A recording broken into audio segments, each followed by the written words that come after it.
Hello, y'all. Welcome to Cross Politics Midweek Fix. We don't know what we're doing. I'm working on the keyboard here. I got the computer. I'm running the PowerPoint. You are not Chocolate Knox. No, I'm not. Choc Knox is in Florida, far away from us. Founders. The Founders Ministries shake our fists. Are enslaving him down there. Uh-oh. Yeah. So we're going to do the Midweek Fix, and we're going to do the Sunday Special without Choc Knox. It doesn't feel right. It never feels right. No, but thank you for joining us. Make sure you share the show before, right now we're live. We're live on Facebook. We're live. You can even go into the chats. I won't be able to monitor it today because I just got too much going on. But thank you guys for sharing the show, tuning in, and all that. Of course, Pastor Toby, the water boy. That's weird. Pastor Toby, no Choc Knox, and the water boy. But Neil's here. Yes. And he's single. Hey, make sure you guys sign up to support us through the club membership. We still have a couple of the Fight Laugh Feast tumblers left. I actually got to count up how many we have left. We have some left.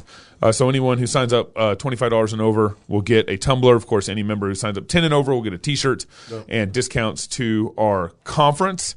And $100 off the rally. And I need to make a clarification because we've had a couple people ask the tumblers.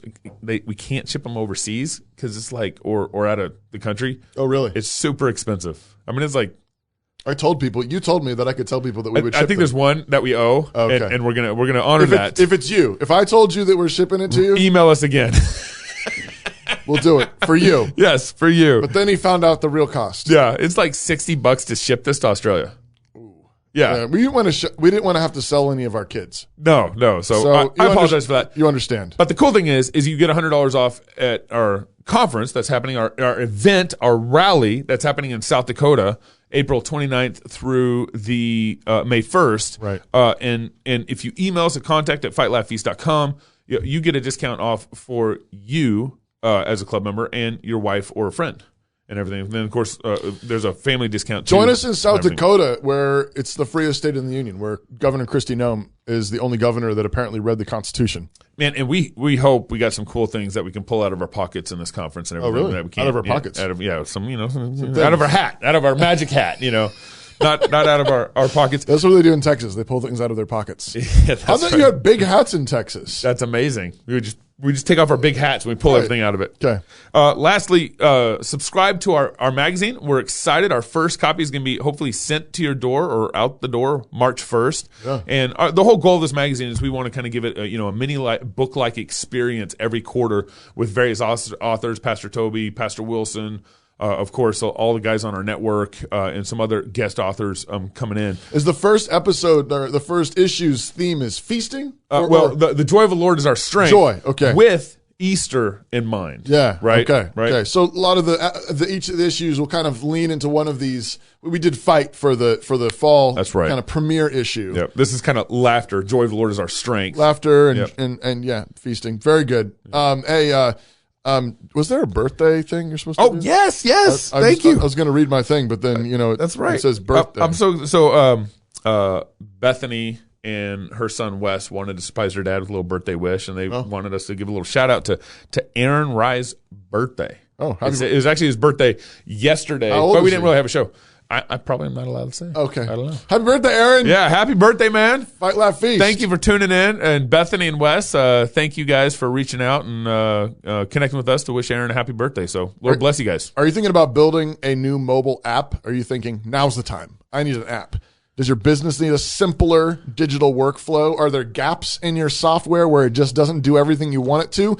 Let One Hat make your life easier with custom software built just for your needs, for your needs. One Hat Technologies excels at creating beautiful, easy to use, and powerful business software. Their motto is software craftsmanship to the glory of God. Can't get better than that. I've always loved that. They've been in business for 18 years, and they're striving to live out the lordship of Jesus Christ in the technology world. We need that for every business, every company. So take the headache out of your day-to-day business processes with custom software or website or mobile app. Visit onehat.com/crosspolitic today. That's ONEHAT.com/crosspolitic. You'll love working with Scott. We love working with Scott here at Cross Politic. Yeah, it's a lot of fun. So obviously the big news today is Joe Biden's inauguration. No, you meant Kamala Harris's.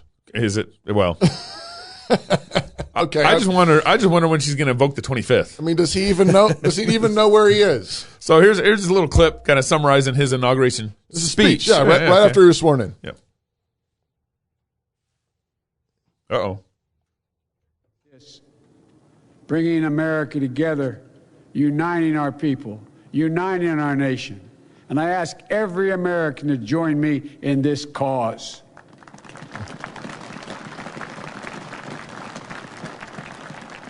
Uniting to fight the foes we face: anger, resentment and hatred, extremism, lawlessness, violence, disease, joblessness, and hopelessness.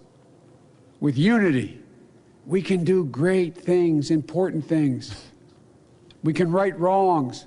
We can put people to work in good jobs. We can teach our children in safe schools. We can overcome the deadly virus. We can reward work and rebuild the middle class and make health care secure for all. We can deliver racial justice, and we can make America once again the leading force for good in the world. Well, there you have it.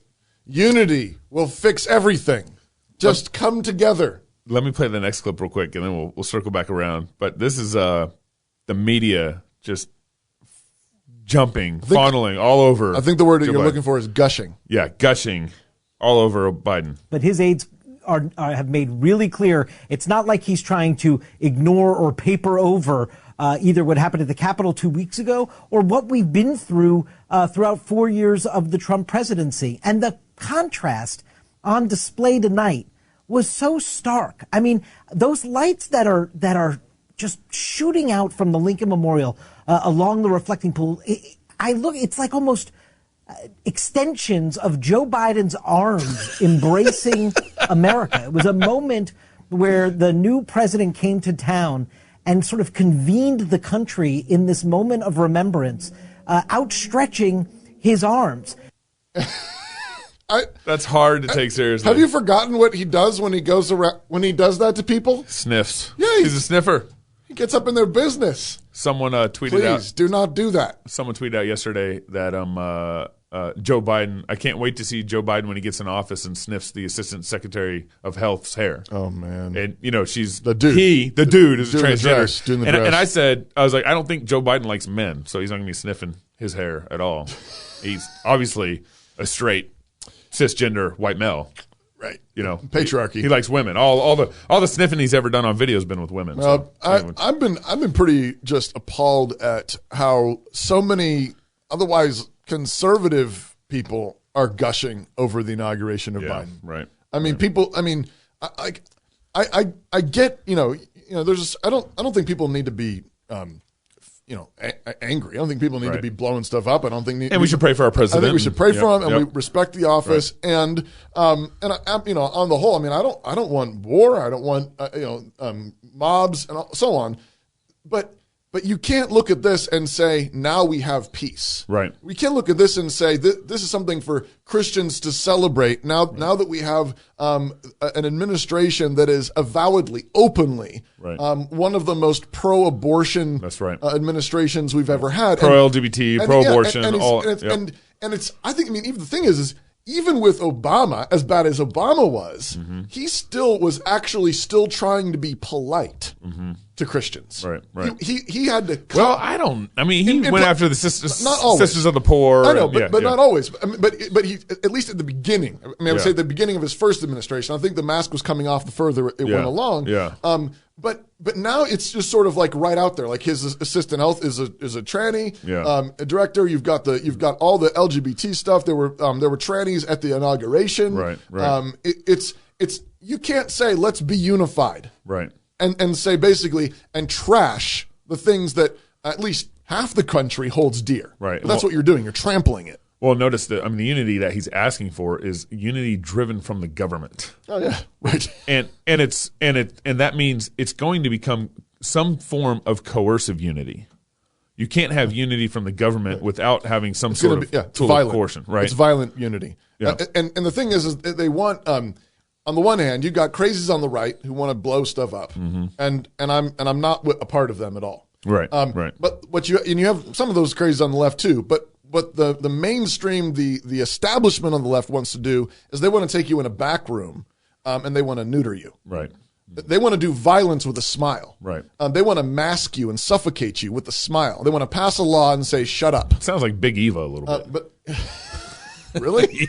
Maybe, probably so. Right? They want peace in all the wrong areas. But the God here is this sort of this fake civility. Yeah. It's this fake politeness. That's right. But they stab you in the back room. Right. They murder babies in the back room. Yeah, that's right. So long as there's a smile on it and you tucked your shirt in and you combed your hair, right. then they call that peace and unity. But it's absolute Pharisaism. It's right. absolute hypocrisy. Right. And it's wicked. And we can't forget, like, all the, you've already pointed out some of these, the Assistant Secretary of Health, all the appointees that he's bringing into the administration, but he's also I pointed this out on the Daily News Brief yesterday, and a lot of Trump's accomplishments in these last 4 years were actually done through his pen, through executive orders. I know, right? Because you had the only time he had a Republican House and a Republican Senate his first 2 years in office. But they didn't accomplish anything. Did apparently very little. I think the only thing was tax cuts. Tax cuts is all they passed. Through. Right. Yeah. And they didn't do anything with abortion. Right. They didn't do anything with public education. Right. They didn't do anything with all these cancers that we know are plaguing our democracy. So he just did it with his executive order. Right. And so now Biden is getting in office. In fact, we're going to go through this here in a second. He's got a list of 12 things. Let's just do it. Basically, that he's going to reverse. Right. Today. So 4 years of Trump's presidency, because Republicans are were largely cowards when they had the House and the Senate, that all these everything good that Trump did, or a lot of the good things that Trump did, are going to be rescinded day one. Yep. So, of course, at the head of the list, you've got 100 days masking challenge. He's going to challenge you to wear your mask. Hey, I challenge you. Leading by example in the federal government. This is tyranny by nannies. Oh man, it's belittling. It is. Talk about the patriarchy. Talk about patronizing. Right.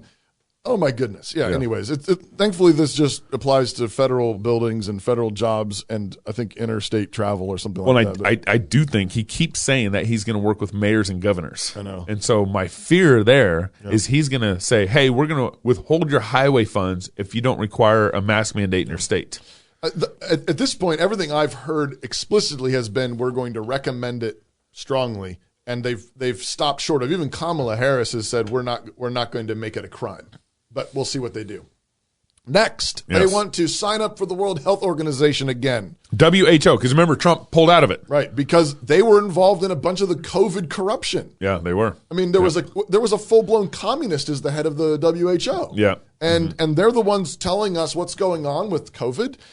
Trump pulled us out, and Biden says, we're going back in. Structure our federal government to coordinate a unified national response to COVID-19. Yeah, great. So this is where he could get into the mayor-governor thing. It's true. And it makes me really nervous. Extend eviction and foreclosure moratoriums. Yeah, obviously. Now remember, this is Stockholm Syndrome. Yes. Right. But remember, Trump started this. Did he? Trump did this.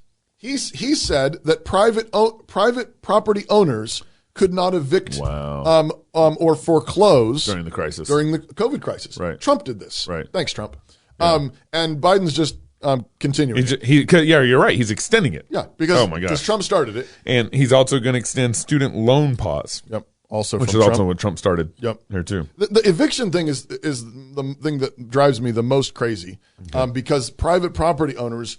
It's the federal government telling private property owners what they can do with those who rent from them. Right. That is wicked. It's evil for them to tell. Now, it could be a sin for an owner to evict with cruelty someone who can't pay their bills, but that should be taken up with the church. It should be taken up in the family. It's not the federal government's job. Check out, just think through all the power that the government has grabbed through this crisis. Oh, yeah. Right? Just from little things, it's a big thing, like the eviction foreclosure moratorium.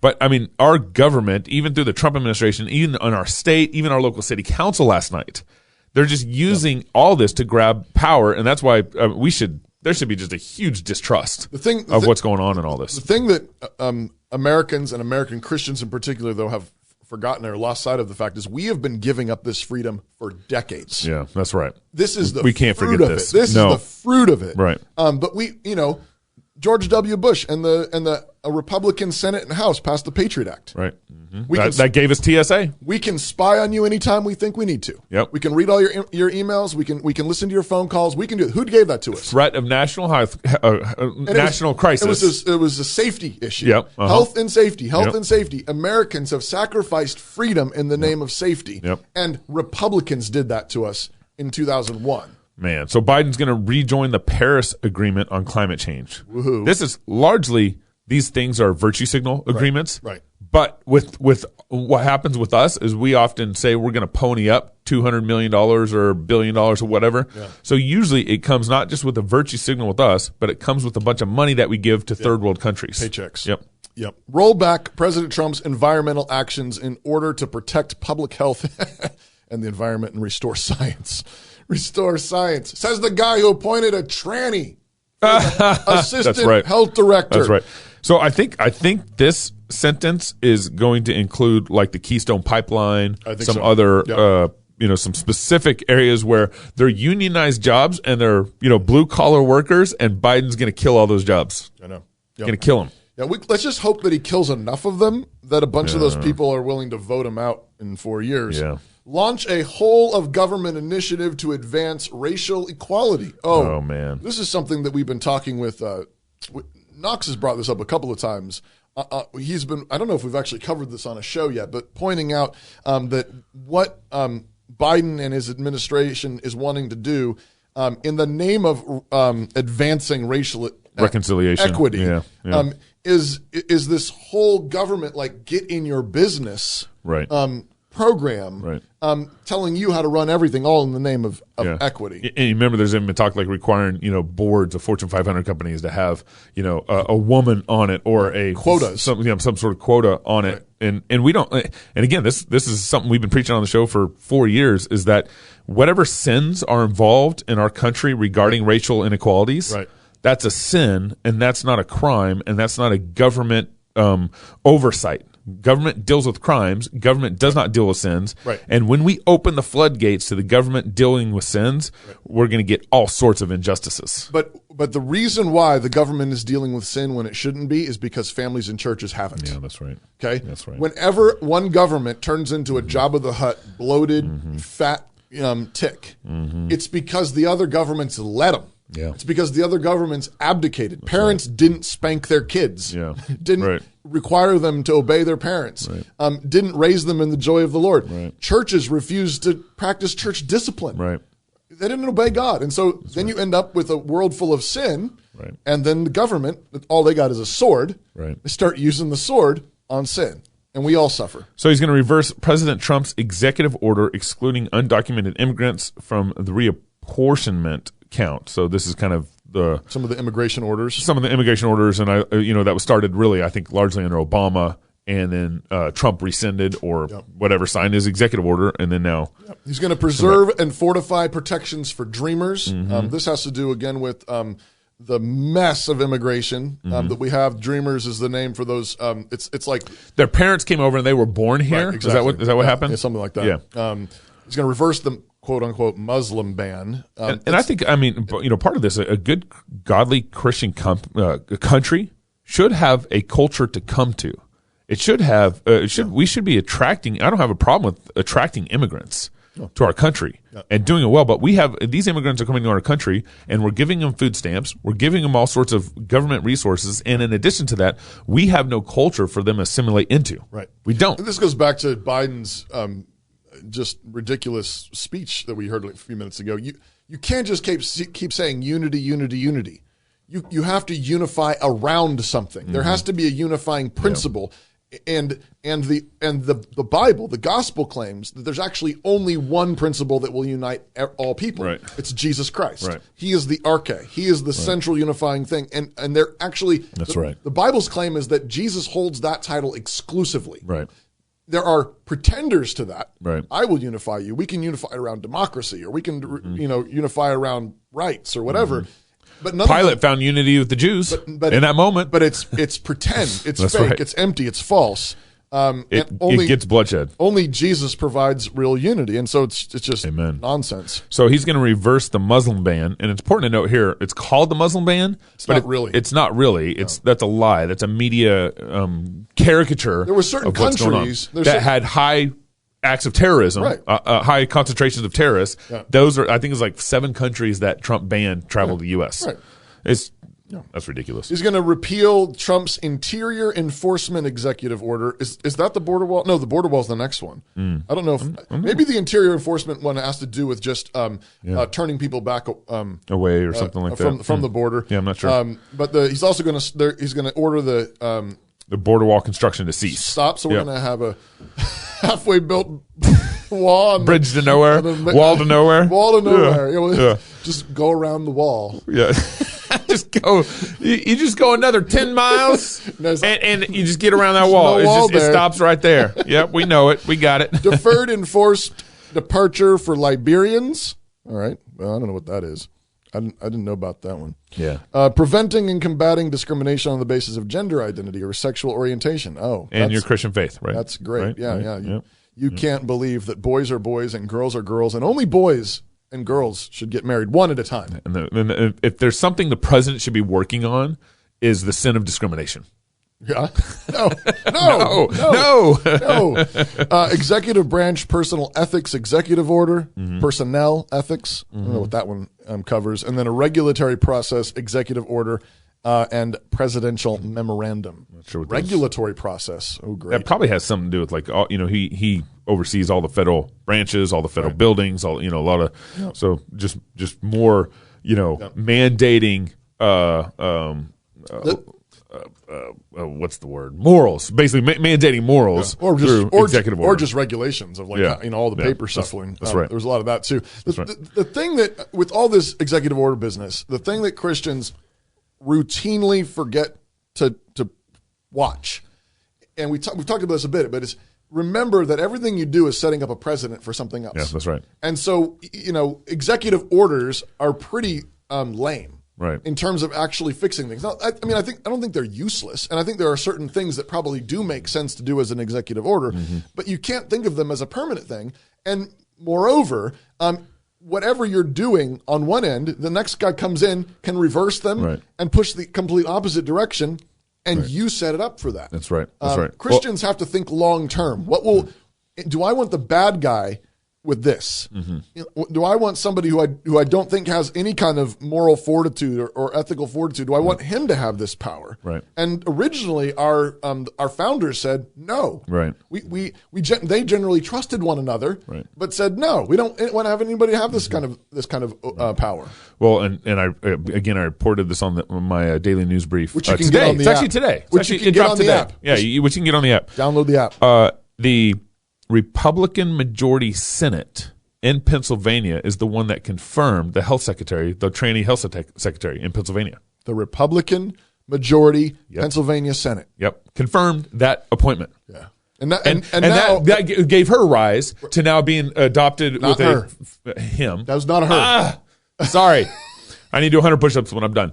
That gave him rise to being noticed by the Biden administration to be where they're at. Yeah, so good work, Republicans in Pennsylvania. Right, Pennsylvania. Your shame is now our shame. That's right. I mean, it was shameful. Yeah, it was absolutely shameful, and it's now a national disgrace. Lastly, real quick, Christianity Today. Christianity yesterday is really what they are to me now. They came out with this article. I don't even think they should get Christianity. They should just be called Yesterday. Yesterday. We call them Yesterday. They came out with this article. I showed it to you. I shared it with you this morning. I was like, this is just ridiculous, talking about how big Biden's Bible is and is heavy with history and symbolism. Biden has this big Catholic Bible, so it's got the Apocrypha in it and all that stuff. Yeah. And he's in every office that he's sworn into, he's used that Bible. Yeah. But just reading the Christianity Today article, here's one snippet that they said. They said the choice to take the oath of office on this specific text says something about what Biden believes about the United States, the presidency, Catholics in this country, and the work ahead of him as he attempts to fulfill his promise to restore the soul of America.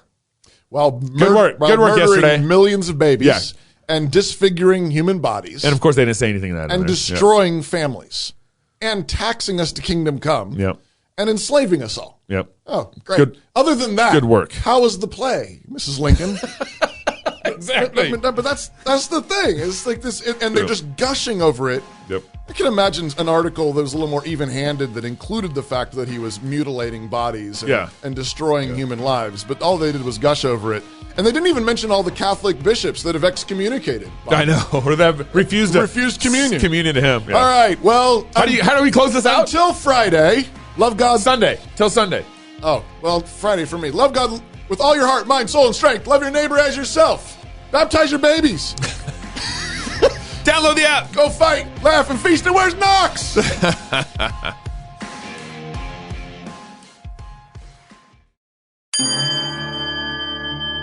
2020, God exposed America with a bunch of viral particles, a plague.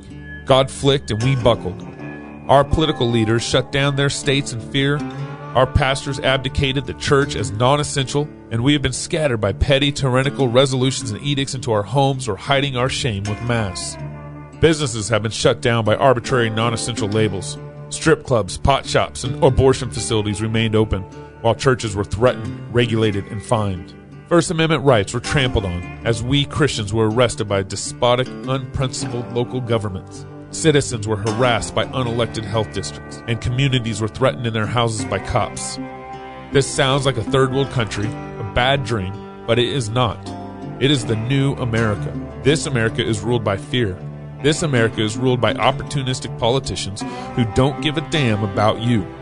This America breeds a compliant citizenry that cares more about their strip clubs and DoorDash deliveries, that cares more about their safety and their comforts than the truth that Jesus is King of Kings and that our freedoms are protected by the Constitution. This America is worse than King George III's America. It's time to take a stand, but to stand requires courage, and courage requires repentance. What we need is reformation and revival in our churches, in our families, in our communities, in our businesses, and in our government. Every square inch needs the blood of Jesus. We need to seize this moment where all our sins, fears, and failures have been exposed by God through this plague and gather to sing psalms, to feast, and to get strengthened, to be encouraged, and equipped to lead America back to Jesus, who is King of Kings and Lord of Lords. Governor after governor instituted some sort of shutdown, ignoring your constitutional rights. There was one governor, one state, that did not buckle and join the crowd of governors driven by fear. Governor Christine Noem has stood strong through this pandemic. And so we are bringing our first annual Fight, Laugh, Feast rally to Rapid City, South Dakota, April 29th through May 1st. Join us in the land of the free and the home of the brave as we learn to love God, sing psalms, and defy tyrants.